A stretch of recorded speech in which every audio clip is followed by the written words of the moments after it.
Penumpukan sampah di kawasan Tanjung Priok yang mengganggu aktivitas warga kini terus dibersihkan. Para petugas dan masyarakat terus membersihkan volume sampah yang menumpuk hingga ketinggian 2 meter.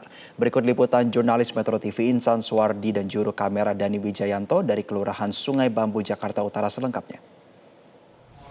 Sampah yang menumpuk di kawasan Jakarta Utara yang ramai di media sosial, kini terus dilakukan upaya proses pembersihan baik dari pemerintah maupun juga bersama dengan masyarakat.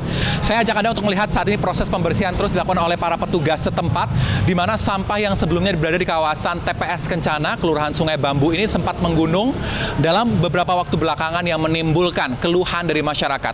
Mulai dari bau tak sedap hingga potensi terjadinya adanya mampu menimbulkan laka bagi masyarakat yang beraktivitas di sini, ini terus dibersihkan oleh para petugas. Nah, pemirsa, untuk membahas terkait bagaimana proses pembersihan serta upaya selanjutnya dan apa saja tantangan yang dihadapi oleh masyarakat setempat akibat sampah yang menggunung di kawasan tempat saya melaporkan saat ini, kita akan langsung berbincang dengan Bapak Didi selaku Ketua RW 8 dari kawasan Kelurahan Sungai Bambu, Jakarta Utara. Pak Didi, terima kasih Pak, boleh bergabung sedikit, maju sedikit boleh Pak? Ya, Pak Didi, kalau membicarakan mengenai sampah yang sebelumnya viral nih ya Pak ya, di kawasan tempat Bapak ini, boleh dijelaskan Pak, ini sudah berapa lama sih Pak sampah ini menumpuk Pak? Untuk sampahnya sih menumpuk sudah lama gitu, hampir ya 1 bulanan lebih gitu. Jadi awalnya menumpuk ini karena tidak adanya jam pembuangan, jam operasional untuk pembuangan sampah, jadi 24 jam. Dan sebenarnya sampah dari Kelurahan Sungai Bambu untuk 2 truk kompakter ini sudah cukup.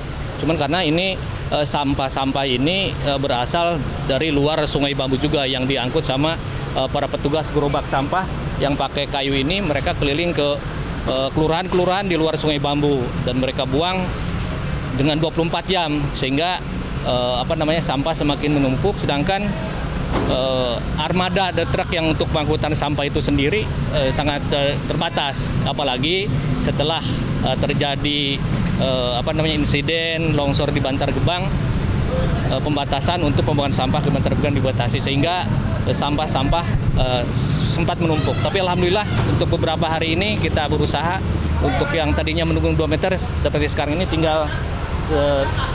hanya tinggal ini aja yang perlu kita buang ke PTS.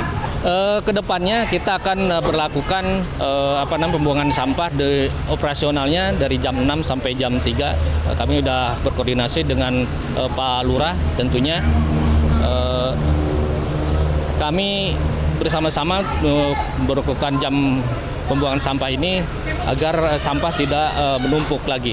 Dan juga kami sudah menghimbau kepada warga masyarakat untuk memilah sampahnya dan juga baik organik dan anorganik supaya mengurangi beban sampah yang dibuang ke TPS. Baik, Pak Didi, terima kasih untuk sudah bergabung dengan Metro TV Pak. Semoga permasalahan sampah ini segera berakhir dan ada menemukan solusi ke depan. Terima kasih Pak Didi. Nah, pemirsa, tadi berbincang kami bersama dengan Ketua RW 8 dari Kelurahan Sungai Bambu. Dari Pak Didi pun menyebutkan bahwa sebenarnya permasalahan sampah ini juga menjadi salah satu hal yang perlu menjadi keseriusan bagi masyarakat di tingkat keluarga. Di mana sampah yang dihasilkan setiap harinya tidak bisa hanya bergantung dari TPS Bantar Gebang yang saat ini masih dalam proses pembatasan akibat volume sampah yang menumpuk setiap harinya. Termasuk dari para masyarakat juga berharap dari Pemprov Jakarta juga terus mencarikan upaya ataupun solusi untuk menghadirkan lahan baru pembuangan sampah akhir bagi masyarakat Jakarta yang tidak hanya terfokuskan untuk di kawasan Bantar Gebang, agar solusi dari permasalahan sampah ini bisa segera berakhir dan tidak terjadi penumpukan sampah di lingkungan masyarakat yang mengganggu aktivitas warga. Dari Jakarta, Insan Suwardi, Dani Wijayanto, Metro TV. Jelajahi cara baru mendapatkan informasi. Download Metro TV Extend sekarang.